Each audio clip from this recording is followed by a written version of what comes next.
सूबे का मुख्यमंत्री, जो मेरा भी मुख्यमंत्री है,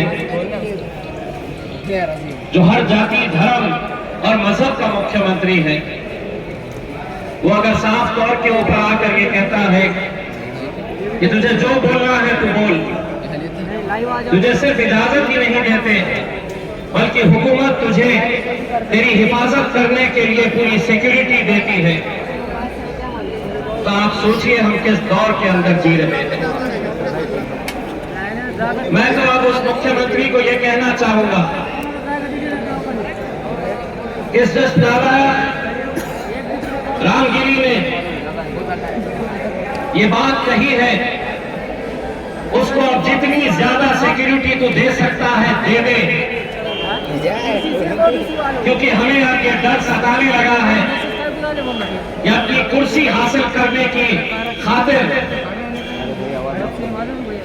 उसी रामगिरी को मारने के अंदर भी तेरा हाथ हो सकता है और तू उसका जिम्मा मुसलमानों के ऊपर फिर छोड़ सकता है।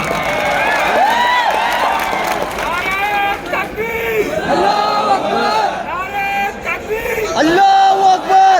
Z+ सिक्योरिटी दे दे।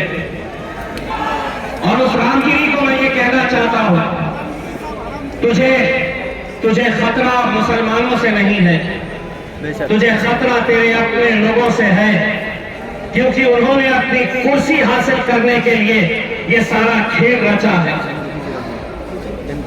इसके बाद क्या हो रहा, मस्जिद में घुस के चुन चुन कर मारेंगे। इस तरह के बयान खुलेआम दिए जा रहे हैं, तो मैं उसी हुकूमत से ये कहना चाह रहा हूं, उनसे ये सवाल करना चाह रहा हूं, अगर कानून उसके लिए एक है तो वही कानून मेरे लिए भी है। अगर वो इस तरह की जबान इस्तेमाल कर सकता है तो अल्हम्दुलिल्लाह, मैं तो असद साहब का चेला हूं। मैंने अकबर साहब को सुनकर यहां तक पहुंचा हूं।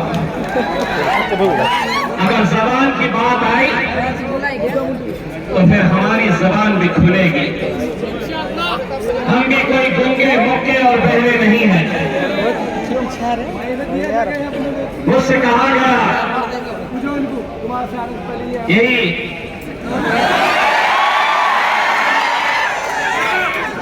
मैंने गलती से एक सभा में मेरा हाथ थोड़ा ऊपर चले गया तो पब्लिक ने बोला और छोटा करो करके, तो यहां तक लेके उसके भाई ने कहा कौन इम्तियाज जलील, उसने सवाल किया कौन इम्तियाज जलील, तो महाराष्ट्र की सड़कों के ऊपर देख, तेरे बाप को भी दिखा, तेरे भाई को भी दिखा कि 23 तारीख के दिन महाराष्ट्र की सड़कों का मंजर क्या होगा, वो देख तो उस दिन तुझे पता चलेगा कि इम्तियाज जलील कौन है करके। हम वो सियासी, हम वो जमातों से ताल्लुक नहीं रखते हैं जो इतना होने के बावजूद भी अपने नेताओं की गुलामी कर रहे हैं, ठोकर मारते हैं ऐसी सियासत को। अगर जब वक्त आया कि हमारे हुजूर सल्लल्लाहु अलैहि वसल्लम को चुनना है या ऐसी सियासत को चुनना है, तो 1000 बार ठोकर मारेंगे हम ऐसी सियासत को, लेकिन हमारे नबी की शान के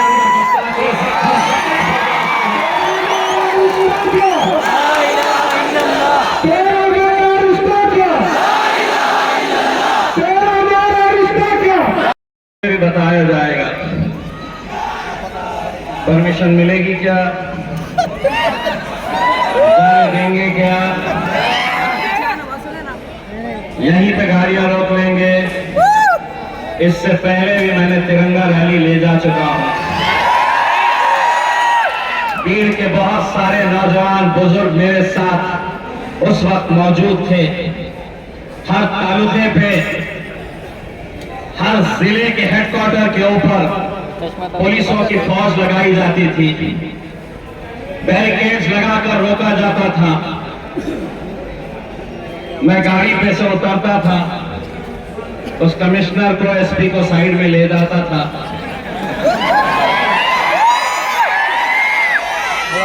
उसके कान में कुछ फूंकता था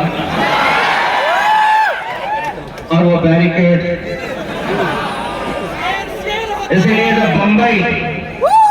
जब लोगों ने चैलेंज किया था कि बंबई तक आ ही नहीं सकते हैं, तो बंबई के उस स्टेज के ऊपर खड़े रहकर सबसे पहले मैंने जो जुमला कहा था वो ये था कि बंबई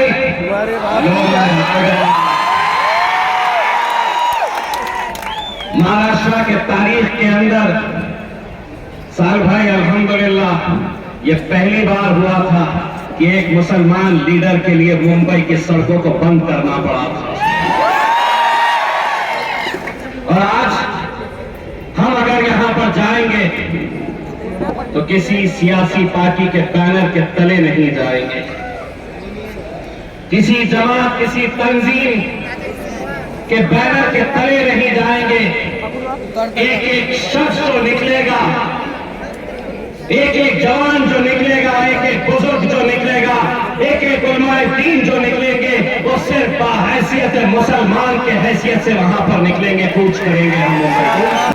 मेरे भाइयों, अगर इस वक्त हम एक ताकत बनकर नहीं खड़े रहे, आप यकीन मानिए वो दिन दूर नहीं जब सड़क चलता हुआ कोई लड़का हमारे हुजूर की शान में गुस्ताखी करेगा।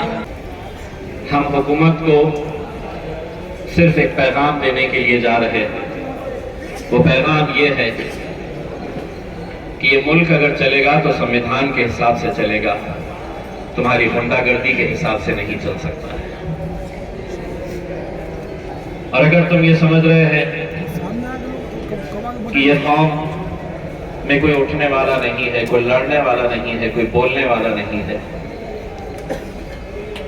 तो आपकी बहुत गलत सोच है। आप हमारा इतिहास जानते नहीं हैं। हमारा इतिहास जंगे बदर की याद दिलाता है। इसीलिए हमारे सब्र का पैमाना ऐसे हद तक ना पहुंचाइए। किसी ने, हमारे मौलाना साहब ने, शफी भाव ने कहा है, आप इम्तियाज जलील के ताल्लुक से कुछ बोल दें, हम सुन लेंगे, हम बर्दाश्त कर लेंगे। आप हमारे माल का नुकसान कर दे, हम बर्दाश्त कर लेंगे, लेकिन खुले तौर पर हमारे मजहब पर उंगलियां उठाई जाएगी। और इंसानियत का पैगाम अगर किसी पैगंबर ने दिया है तो वो मेरे आका मुस्तफा मोहम्मद सल्लल्लाहु अलैहि वसल्लम ने दिया है। मेरे भाइयों, हम ये नहीं कह रहे हैं कि इस आंदोलन में सिर्फ मुसलमान ही क्यों आए, क्यों दूसरे कौम के वो लोग जो इंसानियत से मोहब्बत करते हैं, जो इस मुल्क से मोहब्बत करते हैं, जो अमन और भाईचारगी चाहते हैं, वो क्यों नहीं आवाज उठा रहे हैं, वो क्यों नहीं बोल रहे हैं।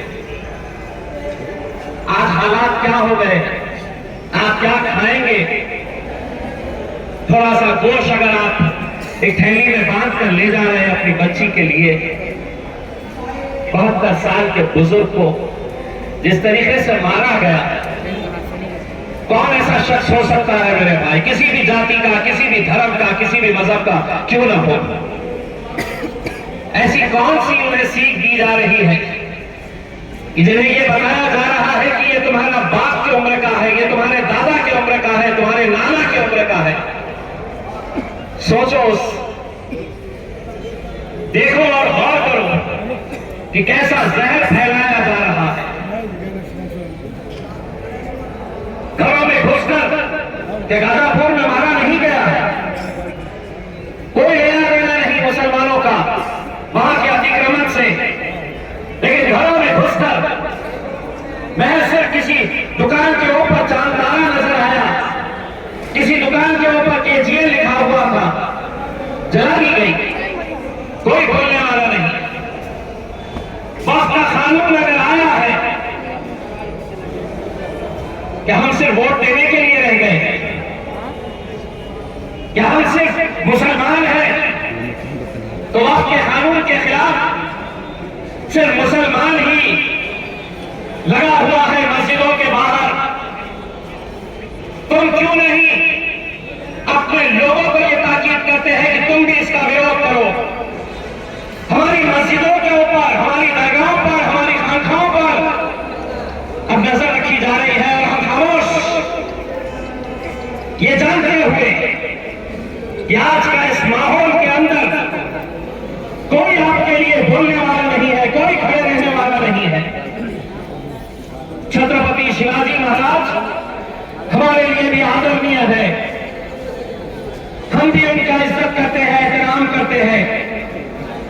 उनका एक पुतला गिर जाता है, पूरी की पूरी सरकार हो, विरोधी पक्ष हो, पूरे के पूरे दिन भर रोड के ऊपर आंदोलन करते हैं और हद तो ये हो जाती है कि मुख्यमंत्री, उप मुख्यमंत्री और इस मुल्क का वजीर आजम भी आकर कहता है कि हम तुमसे माफी मांगते हैं, वो पुतला गिर गया। मेरी नबी की शान में गुस्ताखी होती है,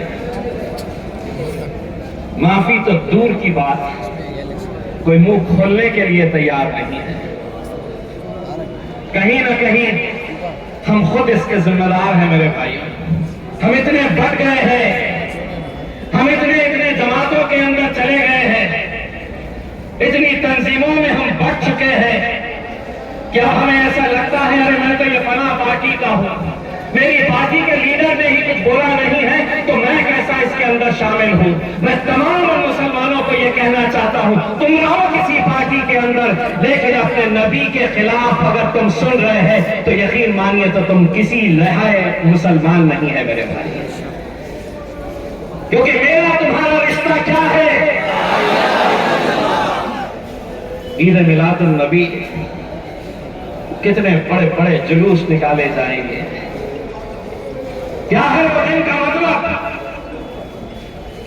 पूरे हिंदुस्तान में, पूरी दुनिया के अंदर ईद मिलाद के बड़े बड़े जुलूस निकाले जाएंगे। मैं आपसे अपना गुजारिश करना चाहूंगा, भूल जाइए अपने मसलकों को, अपनी जमातों को, एक आवाज बनकर खड़े रहिएगा। मेरे भाई, एक बहुत मुश्किल दौर से हम गुजर रहे हैं।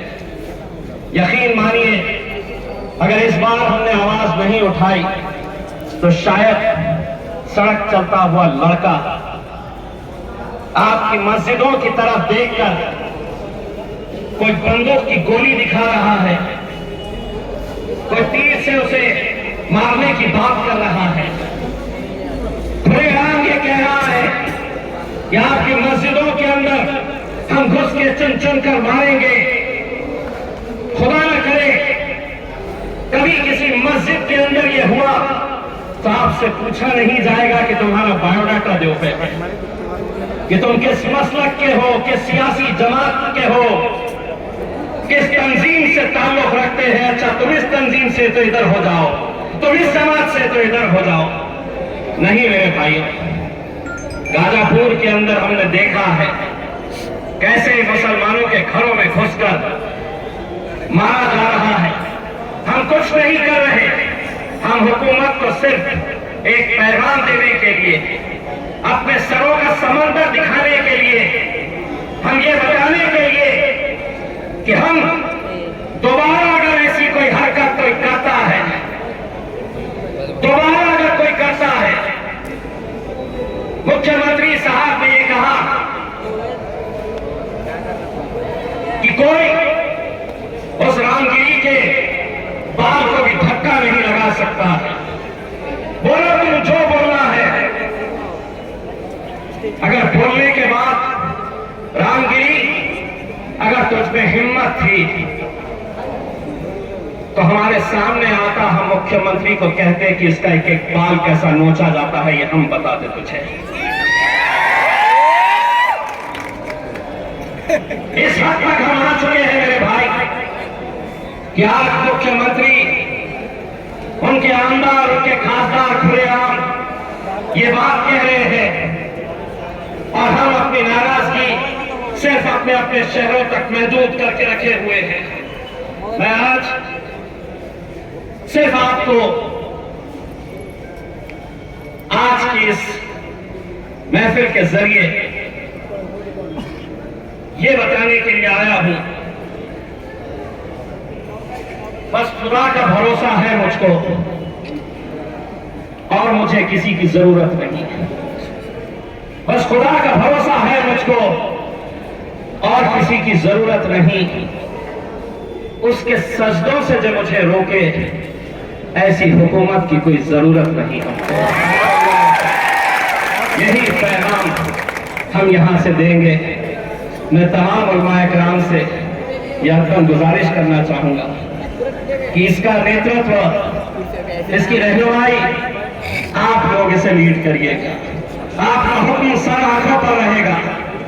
आप जो हुक्म करेंगे उस हुक्म की ताबीर होगी और आप रहेंगे तो यकीनन नौजवानों का जोश को भी कंट्रोल करने में यकीनन हमें मदद मिलेगी। इसीलिए जो आ सकते हैं जरूर आए, जो नहीं आ सकते हैं, जिनके पास इतना पैसा अल्लाह ने दिया है, या अल्लाह की राह में लगाइए, गाड़ियां करवाइए। किसी के पास नहीं है, एक बड़ी गाड़ी करवा के वो बच्चे जो आना चाहते हैं, जिनके अंदर अपने नबी के लिए मोहब्बत है, दोस्तों जितने लोग आएंगे उतना बड़ा पैगाम सरकार के पास पहुंचने वाला है। और ये आज बात पहुंचने वाली है। आज कोई नहीं बोल रहा है, मैंने जब बोला है तो मुझे भी इस बात का एहसास हुआ है कि मेरा दर्द तू नहीं समझेगा तो फिर समझेगा कौन? अगर मेरे लिए तू नहीं बोलेगा तो फिर बोलेगा कौन? कौन बोलेगा? कोई ना कोई, किसी ना किसी को तो खड़े रहने की जरूरत थी। आपका ये बेटा, आपका ये भाई, आपका दोस्त आज एक बहुत बड़ा मुद्दा लेकर आप लोगों के बीच, आप लोगों से इत्तेहाद की भीख मांगने के लिए आया। मेरे भाई, ये वक्त अगर चला गया, आने वाली नस्लें हमसे ये सवाल करेगी कि तेरे आंखों के सामने तूने अपने कानों से सुना था कि हमारे नबी सल्लल्लाहु अलैहि वसल्लम के बारे में जब गुस्ताखी की जा रही थी तो तुमने क्या किया? उस वक्त हमारा सर शर्म से झुकना नहीं चाहिए कि मैंने कुछ नहीं किया, मैंने कुछ नहीं किया, मैंने सिर्फ सोशल मीडिया के ऊपर अपनी नाराजगी का इजहार किया और खत्म कर दिया। अब वक्त आया है, अब हम सड़क के ऊपर भी निकलेंगे और हुकूमत को एक पैगाम दे डालेंगे कि ज़बान हमारे मुंह में भी है, और अगर उसकी तायीद करते हैं, कानून अगर उसके लिए बना हुआ है तो कानून मेरे लिए भी है। और जिस दिन हमारी जबान खुलेगी तुम्हारे लिए बहुत नुकसानदेह साबित होगी मेरे भाई। बहुत बहुत शुक्रिया। वाखिर दावाना अल्हम्दुलिल्लाह।